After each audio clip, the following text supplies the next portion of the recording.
হাতের মধ্যে আমল নামা দেখা বলবে, যদি আমার আমল নামাটা দেওয়া না হইত,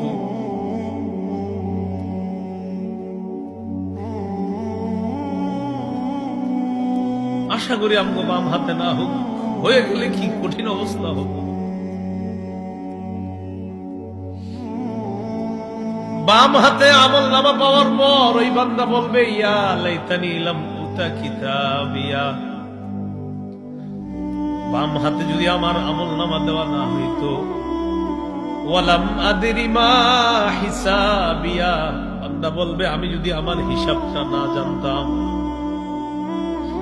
ইয়া লাইতাহা কানাতিল কাদিয়া, আফসোস করে বলবে মৃত্যুই যদি আমার শেষ ফয়সালা হয়ে যেত, আমি বেঁচে যাইতাম, মরণের পর যদি আমার আর উঠানো না হইতো তাহলে তো আমি বেঁচে যাইতাম, কেন আমার বাম হাতে এটা দেওয়া হলো? আহারে, এটা যদি আমারে দেওয়া না হইতো, আমার যদি হিসাবটা আমি না জানতাম, মরণটাই যদি আমার চূড়ান্ত ফয়সালা হয়ে যেত, তাও তো বেঁচে যাইতাম, যে আমি মাটি হয়ে গেছি। কিন্তু আমার তো ফয়সালা ওটা হলো না, আমি তো আবার আরেক জীবনে আসছি, এখন আমার কি হবে? আমার তো আমল বাম হাতে।